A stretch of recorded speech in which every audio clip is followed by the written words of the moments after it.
반갑습니다. 안산중학교의 청년 여러분. 저는 김은선 목사입니다.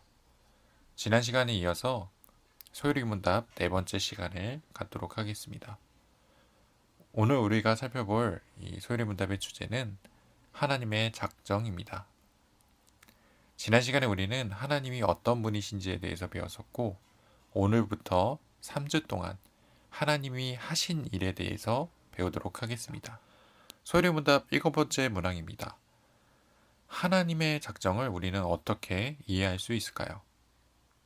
이 작정이라는 표현은 어떤 일을 하기로 결정했다는 뜻입니다. 그래서 이 하나님의 작정은 하나님께서 어떤 일을 하실지를 잘 드러냅니다. 이에 대한 소요리 문답의 답은 삼위 하나님께서 영원 가운데 모든 일을 당신의 영광을 위해 미리 정하셨다는 것입니다. 하나님께서 하시기로 목적한 일들은 시간을 초월해서 영원 가운데 결정됩니다.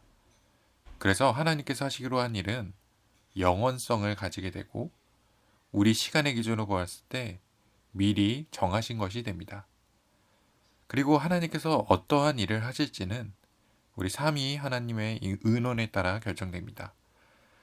지난 시간에 살펴보았던 이 하나님의 속성대로 하나님께서 하시는 일들은 당신의 속성을 반영하여 결과적으로 하나님의 영광을 드러내게 되는 것입니다.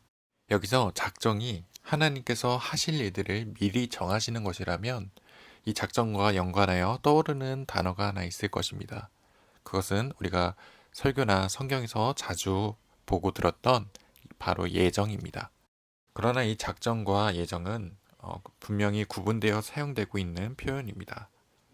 작정이 하나님께서 계획하신 모든 일들과 모든 피조물을 대상으로 하고 있다면 이 예정은 인간과 천사만을 대상으로 하고 있기 때문입니다.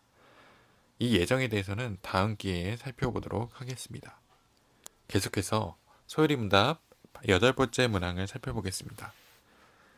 하나님께서는 그 작정을 어떻게 실행시키십니까?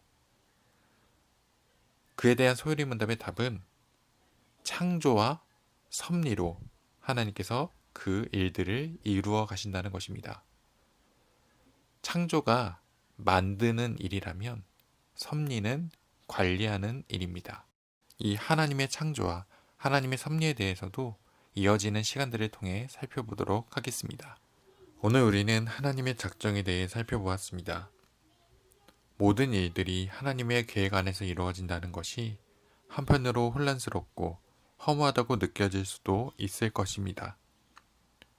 그러나 우리가 하나님께서 선하시다는 사실을 믿는다면 그가 하시는 일들도 신뢰할 수 있습니다. 우리는 미래를 알 수 없는 존재이기에 하나님께서 미리 정하신 일들을 알 수도 없고 왈가왈부할 수도 없습니다. 우리는 그저 우리가 살아온 날을 돌아보며 하나님께서 우리에게 허락하신 은혜들에 감사하며 찬송해야 합니다.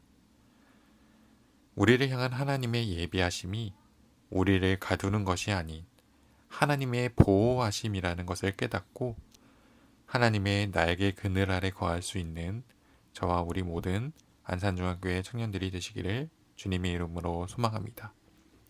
그럼 다음 주에 만나도록 하겠습니다. 안녕.